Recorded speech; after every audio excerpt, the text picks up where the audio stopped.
Krampus closed his eyes and pressed his face against the sack, inhaled deeply. Yes, I can still smell it. The fires of hell. After all these centuries, the smell reminded him of his mother, of blissful days when the dead danced around her throne and all things were right in the world. I have suffered long, Mother. He could see her face, a shimmering mirage floating in hell's blue flames. The vision slowly evaporated. No, Mother, don't leave. Don't leave me. Not now. He shoved his nose deeper into the velvet, sniffed again. He jerked his face away as though bitten. What is this? He glared at the sack, his face a knot of hate and confusion, his foulness. The sack came into focus, and he truly saw it, realized that it wasn't black, as it should have been, but a deep, dark crimson, the color of blood. Krampus peeled back his lips. You pervert all you touch, he growled in a deep, rumbling voice, and then the horror of it struck him. How had Santa mastered Loki's sack? Such a feat should never have been possible, as the sack only answered to those of Loki's bloodline. Such sorcery does not come without price. His voice rose. How many did it take? How much blood did you spill for such a prize? Krampus shoved the sack away, stared at it as though it were evil itself. How powerful he must be to do this, how his sorcery has grown. And for the first time, Krampus felt doubts. While I rot and wither, he has grown ever so mighty. Krampus pulled his knees to his chest, clutched his arms around his legs, and pressed his forehead against his knees. There is much here to overcome. Krampus? The voice sounded far away. Krampus, they're coming. The monsters are coming, Krampus, please. He felt a hand on his shoulder. Krampus looked up. It is her. My Isabel, of course. The girl with the heart of a lion. The monsters? He said, more to himself. She nodded. What form did they take? We saw at least 2 creatures. Wolves, we think. Giant creatures, as big as horses. The ravens are leading them to us. We should, so Odin's great beasts live on. Then all of the old gods are not lost. This brought on a smile. The ravens are Hugin and Munin, and the wolves, Jerry and Freki, mates for life. Magnificent beasts. He grimaced. How is it they come to serve Santa's hand? Krampus, we should hurry, yes. I'm only too aware. If he finds me this time, he will not leave me for the elements to erase. He will leave me torn limb from limb and devoured by his monsters. She looked anxiously at the sack. Well? You mean, what am I waiting for? She picked up the sack and set it down before him. The key. How long have you waited? How long have you been talking about that key? Come on, grab it. Let's get the heck out of here. It should be just that easy. He should only have to envision the key while holding the sack, command it to seek it out, and the sack would open a doorway, a threshold between here and there. And the key would be waiting for him to reach in and take it. For it was Loki's sack, after all, the trickster's sack, a sack created for the sole purpose of stealing, the very one Loki used to snatch what he pleased from the other gods. It was certainly never meant to be something as trivial as a gifting sack to deliver toys to good little boys and girls. Only Santa Claus would have had so twisted a purpose. Only Santa Claus could have so twisted its purpose. What's the matter? Isabel said. Where's your fire? He looked at her, at the bell snickles against the wall, could feel their mounting distress. And why do I dally when all is so dire? Am I afraid? What if after all this sack does not hear me? What if I cannot break Santa's spell? Then I will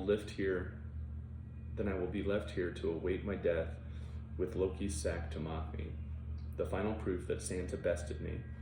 And as such, it would be this sack, this steward of my very salvation, that would drive me into madness. Krampus pulled the sack to himself, opened it, and peered into the smoky depths. He didn't dare insert his hand, aware that the sack would still be open to the last place Santa had used it. Probably his castle, a storehouse someplace, where he stored the toys and gave out at Christmas, someplace where his magic could be strong, where my hand might be caught and I might be trapped. This door must be shut. He set both hands on the sack, took a deep breath. Loki, aid me. He closed his eyes and reached out, tried to find the sack's spirit, to touch it with his own hand. See me, hear your master's voice. He felt nothing at all. Again, he searched for his spirit, focused all his will. The cavern and all his surroundings faded from awareness until it was only him and the sack. It is Krampus, Lord of Yule, bloodline of the great Loki. Recognize your lord. Nothing. Krampus grasped and leaned heavily on his hands, breathing deeply and slowly, trying not to succumb to the exertion.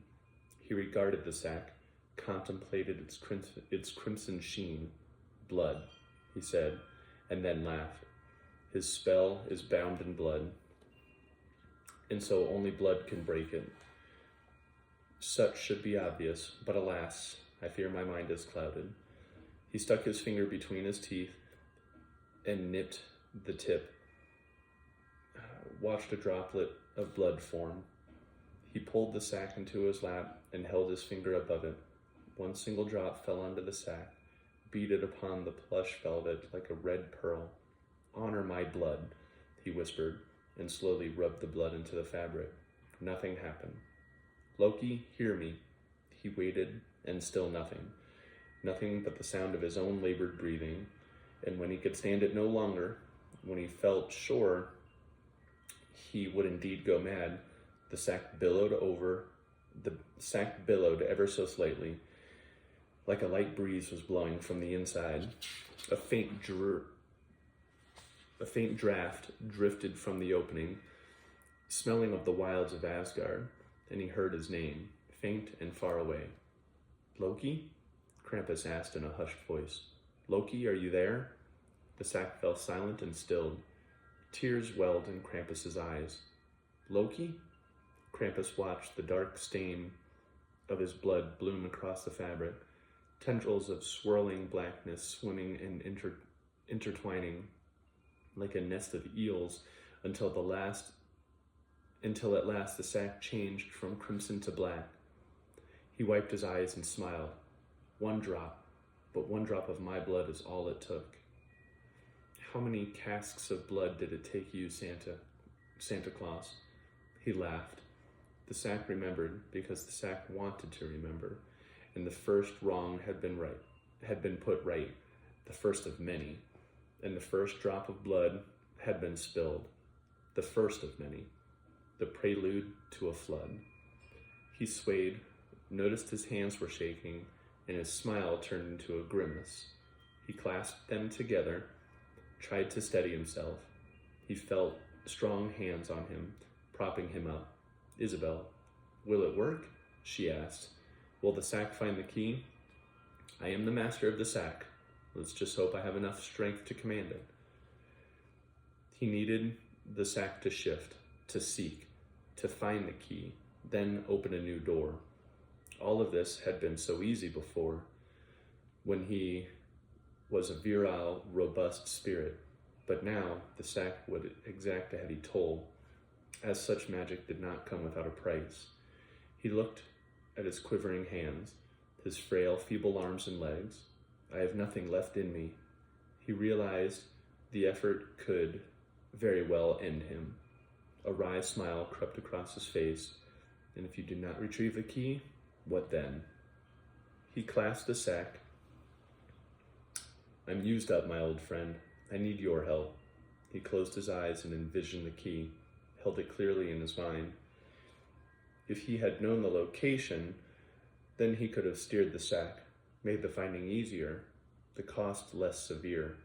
But he only knew the key But he only knew the key, and the sack would have to search. It would use his spirit, his energy to do so. He felt the charge in the sack pulse faintly. He felt a charge in the sack pulsed faintly in his hand. He felt a charge, and the sack pulsed faintly in his hand. He saw the cosmos, then clouds, then forest, shooting over him at the speed of a meteor. Then trees, a vast lake, then its depths.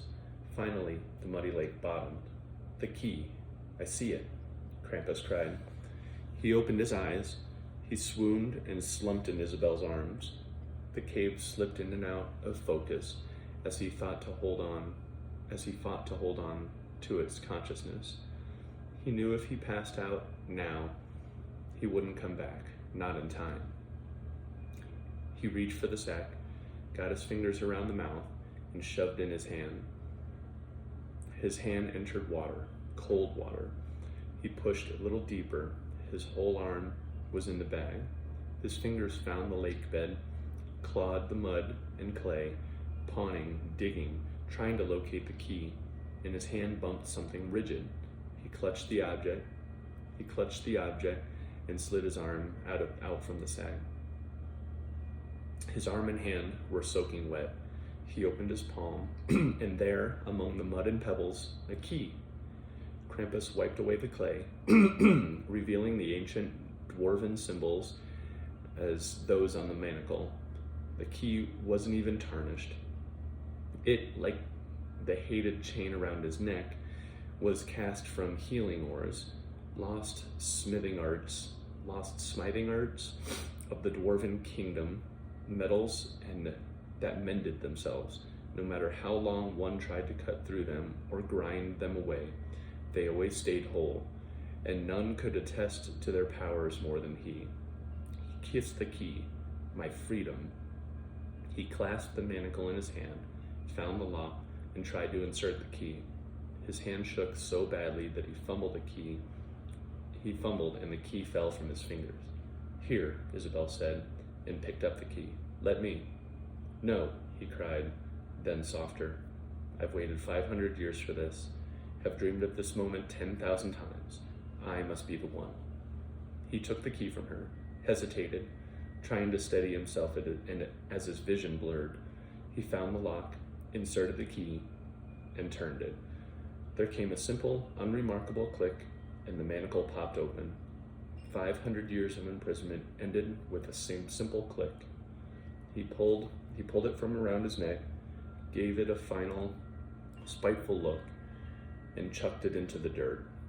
He looked around the cave, his prison, at the blackened walls that held him, at the maps he used to track Santa, at the 1,000 pictures of Santa Claus, at the filth, the bones, until his eyes fell upon the bell snickles. He smiled at them. I am free, he said hoarsely.